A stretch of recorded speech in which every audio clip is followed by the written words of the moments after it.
Nous sommes lundi 11 janvier 2021. Bonjour madame et bonjour messieurs. Bienvenue à cette édition en langue française de la télévision Renaissance, dont voici les principaux titres. Depuis ce lundi, les frontières terrestres et maritimes sont fermées à la circulation des personnes. C'est l'une des mesures prises par le comité chargé de lutte contre la COVID-19 pour freiner sa propagation. Et la commission Vérité et Réconciliation n'a pas encore du moins selon son président, des réponses concernant le lien entre les attaques des mouléristes dans le sud du pays en 1972 et les assassinats qui en ont suivi dans tout le pays. C'était lors de la présentation de son rapport annuel devant les deux chambres du Parlement vendredi dernier. Ce récent rapport de la Commission Vérité et Réconciliation ne vise qu'à brouiller les pistes qui auraient contribué dans le travail de la CVR pour avoir une version vraie de la crise de 1972. Vous suivez dans cette édition la lecture du président du mouvement pour la renaissance de la nation burundaise, Morena en sigle. Voilà pour le sommaire.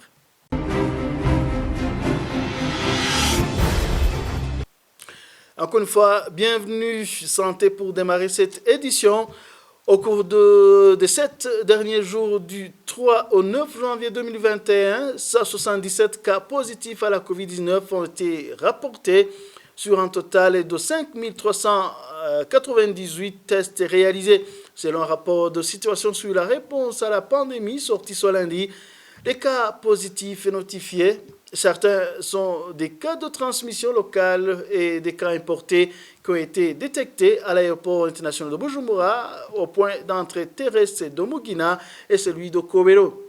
Et face justement à l'augmentation du nombre de personnes testées positives à la COVID-19, le comité chargé de la lutte de la propagation et la contamination de cette pandémie au Burundi a sorti vendredi un communiqué annonçant la fermeture des frontières terrestres et maritimes à la circulation des personnes à partir de ce lundi. Selon ce même communiqué, ceux qui voyagent par avion devront observer une quarantaine de 7 jours. Suivez ici Dr Tade Ndikumana, ministre de la Santé publique. Le comité chargé de lutter contre la propagation et la contamination du Covid-19 au Burundi porte à la connaissance du public que les mesures suivantes ont été prises. 1.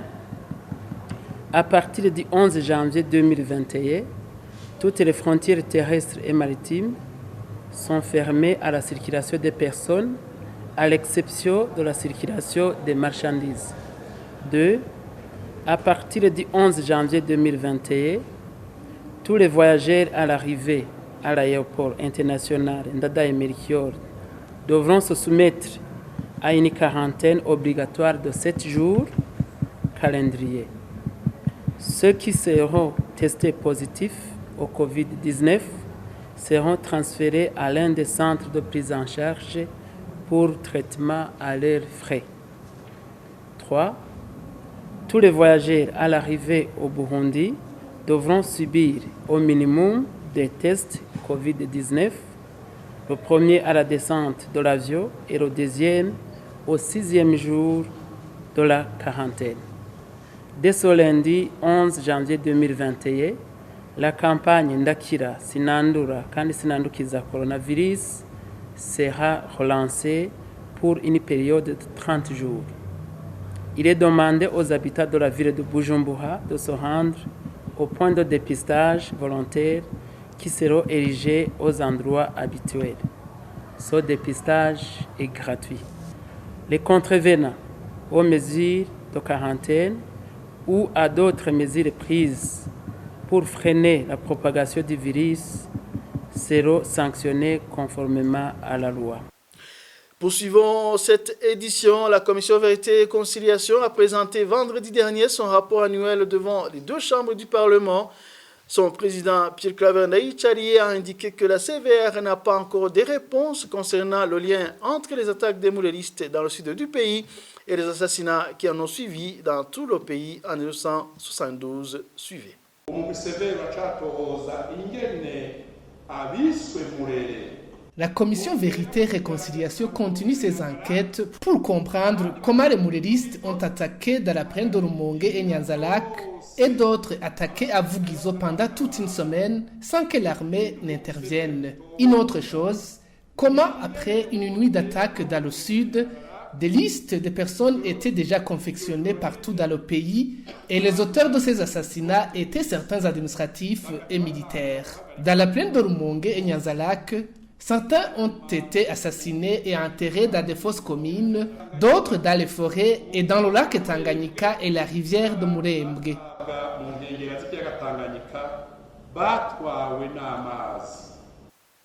Ces propos du président de la CVR, Pierre Kavendaï Chalié, ne visent qu'à semer la haine et les divisions au Burundi. Selon Chovino Mugwengezo, l'un des rescapés d'une attaque d'un groupe rebelle qui visait à tuer toute personne de l'ethnie Tutsi à Lumongue au sud du pays.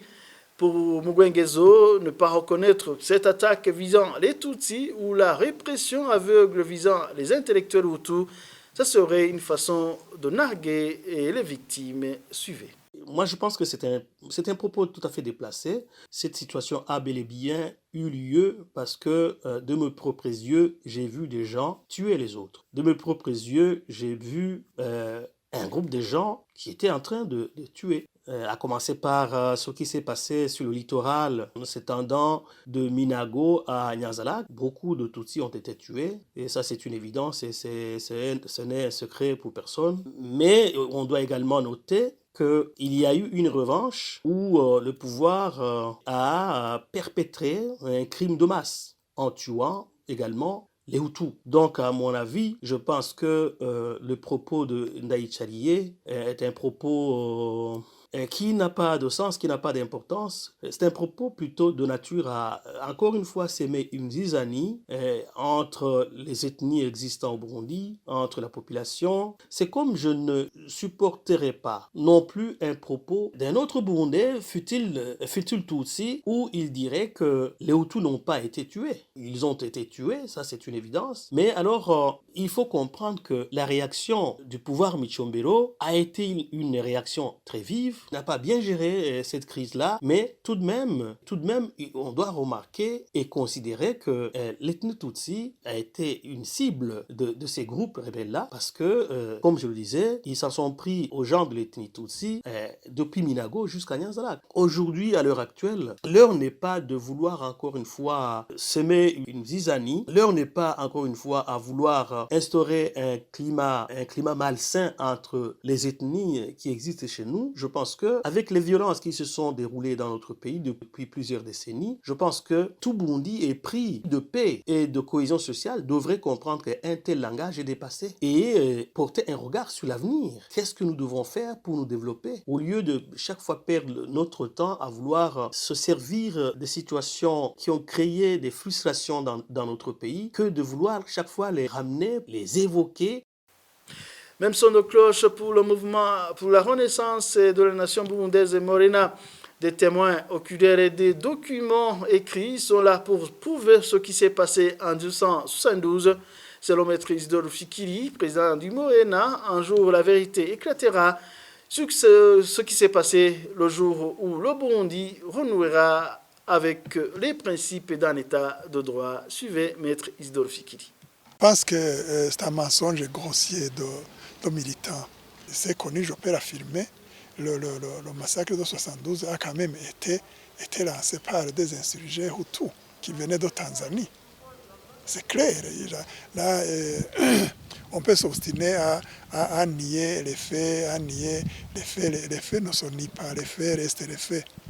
Et qu'il y ait eu répression ensuite par le pouvoir en place à l'époque, c'est indéniable non plus. C'est indéniable.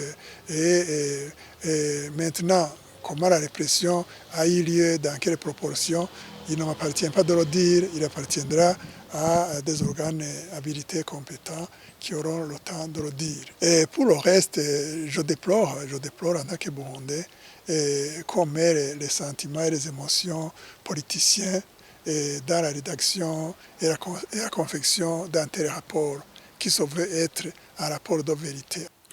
Maître Isidore Fikiri ajoute que le travail de la CVR n'aura aucun effet sur l'histoire du Burundi car les Burundais connaissent déjà la vérité sur ce qui s'est passé. Encore une fois, suivi. Les conséquences sont très malheureuses. D'abord, quand vous regardez le travail que fait la CVR actuellement, ça vise quoi? Ça vise à exciter et surexciter les émotions politiques et ethnistes au sein des militants Hutus du parti CNDD-FDD pour qu'ils les dressent contre la communauté Batutsi. Mais je peux vous assurer que ce jeu n'ira pas loin parce que aussi paysans que la plupart puissent être, ils connaissent la vérité. Même les événements de 72, pour certains, ils ont été témoins. Ils savent qui a attaqué, ils savent qui a réprimé, ils savent qui est mort, ils savent qui n'est pas mort. Le fait malheureux de ça, c'est que le travail que la CV est en train de faire, c'est un travail pour brouiller les cartes, pour détruire les indices, les signes, les repères objectifs qui devraient servir à la vraie découverte de la vérité pour demain. Donc maintenant, tout ce qu'ils sont en train de faire, c'est de montrer implicitement ce qui n'était pas difficile à montrer, c'est ils veulent échapper à leurs propres responsabilités. Ils veulent brouiller l'histoire, ils veulent brouiller les faits, mais les faits ne se brouillent pas, les faits ne s'anéantissent pas, ils sont têtus, ils restent. C'est cette analyse de Maître Isidore Fikiri qui met un point final à cette édition. Merci pour votre attention. À la prochaine.